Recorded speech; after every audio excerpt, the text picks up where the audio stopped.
suffering, or including pleasure, fear, and suffering, and I suppose we can include anger and violence and greed in there. Of course, otherwise... Yes. Now, we could say that all those, we're saying first of all that all those are the response of memory. Yes. They're nothing to do with intelligence. All part of thought and memory. And that as long as they are going on, it seems to me that intelligence cannot operate in thought. That's right. Or through thought. So there must be the freedom from suffering. Yes, well, that's a very key point. Now, that's really very serious and deep question, whether it's possible to end suffering, which is the ending of me. Yes, well, yes, again, of course, it may seem repetitious, but the feeling is that I am there, and I either suffer or don't suffer. That is, I either enjoy things or suffer. Yes, I know that. Now, I think you're saying that suffering arises from thought. It is thought. Identified. Yes, and that... attachment. So what is it that suffers? You see, there's this feeling, there's really the opposite of the feeling of pleasure, it seems to me, that whenever pleasure, memory may produce pleasure, and then when it doesn't work, it produces, when it's frustrated, it produces pain and suffering. Not only that, suffering is much more complex, isn't it? Yes. Suffering, what is suffering? Yes, well, that's... The meaning of the word is to have pain, to have grief, to feel utterly lost, lonely. Yes, well, it seems to me that it's not only pain, but a kind of a total pain, yes. a very pervasive. But suffering is the loss of someone. Well, loss of something very important, right? Yes, of course.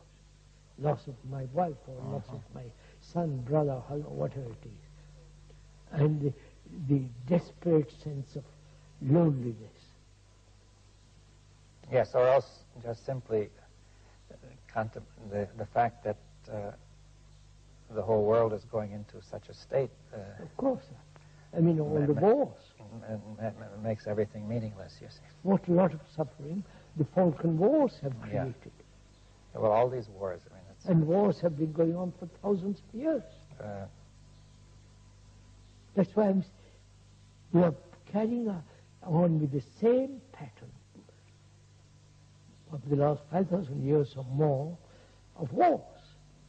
Yes. Now, one can easily see that the violence and hatred in wars will interfere with intelligence. Obviously. Now, it's not quite so obvious. See, I think some people have felt that suffering, by going through suffering, people become purified, like going through the crucible, the metal is being refined in the crucible, right? I know that through suffering you learn.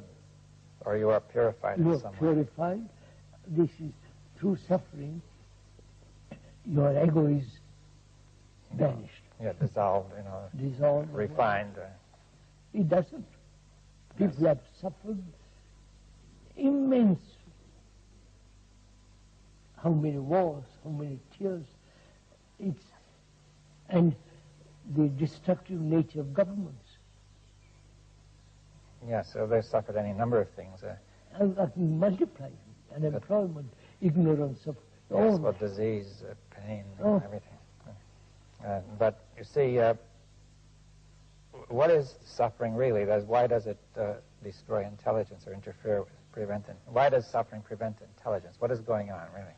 Suffering is only concern, is a shock, I suffer.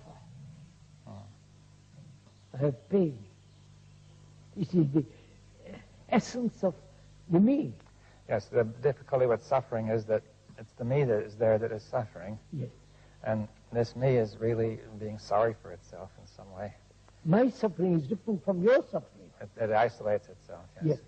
And it creates an illusion of some kind. You don't see suffering is shared by all humanity. Yes, well, but if suppose we see it is shared by all humanity. Then I said, well, then I begin to question what suffering is. It's not my suffering. Yes, well, that's important. In order to understand the nature of suffering, I have to get out of this idea that it's my suffering. My suffering. Because as long as I believe it's my suffering, I have an illusory notion of the whole thing. Now, that's, and I can never end it. Yeah, well, but not if you treat it, if you're dealing with an illusion, well, you can do nothing with it. But you see, why, now, we have to come back. Why is suffering the suffering of humanity? See, at first it seems that, I feel a pain in the tooth, or else I have a loss, or something has happened to me, and the other person seems perfectly happy. Yes, that's right. But also he's suffering too in his own way. Yes, at the moment you don't see it. He doesn't see it, but he has his problems too. Right? So suffering is common to all humanity.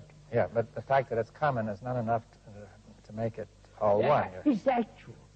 Yes, but I want to say, are you saying that the suffering of mankind is all one, inseparable? Yes, sir. That's what I've been saying. As is the consciousness of mankind. Yes, that's right. That when anybody suffers, the whole of mankind is suffering, right? If one country kills hundreds and thousands of human beings, the whole point is we have suffered from the beginning of time. We have suffered, and we haven't solved it. No, it's clear it hasn't been solved. We haven't solved it, but see, I think ended suffering. I think you've said something. The thing you've said, which is that the reason we haven't solved it is because we are treating it as personal or as in a small group where it cannot. That's an illusion. Now, any attempt to deal with an illusion cannot solve anything. Now, we would like to make it very clear. Thought cannot solve anything. Well, yes, because the thought. You can say that the thought itself divides. Let's say, put it. Thought is limited. It is not able to see that this suffering is all one, right? Yes. And therefore it divides it up, right? That's it's mine and yours and theirs. Yes. And that creates illusion which only multiplies suffering. Now, it seems to me that that the statement that suffering of mankind is one is inseparable from the statement the consciousness of mankind is one, right? We said that. Yes. Suffering is part of our consciousness. Yes. But one doesn't get the feeling immediately that this suffering belongs to the whole of mankind, you see. So, the world is me, I'm the world. Yes, you've often said that. Yes. But we have divided as British Earth and French Earth. Now, do you mean by the world the physical world or the world of society? Or the world of society, world of psychological world, chiefly. Yes, so we say the world of society, of human beings, is one. And I am, now when I say I am that world, what does that mean? The world is no different from me. The world and I are one? Yes. Right, we are inseparable. Yes. And that requires, that's real meditation, that's real, you must feel this in not just verbal statement, it is an actuality.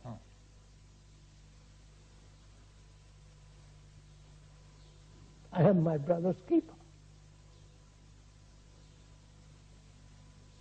Yes, now many religions have said that. And they're just verbal statements.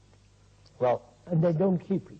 They don't do it in their heart. Well, perhaps some have done it, but in general it's not being done, right? I mean, there may have been a few, right? That's not, we human beings haven't done it. Our religions actually have prevented it.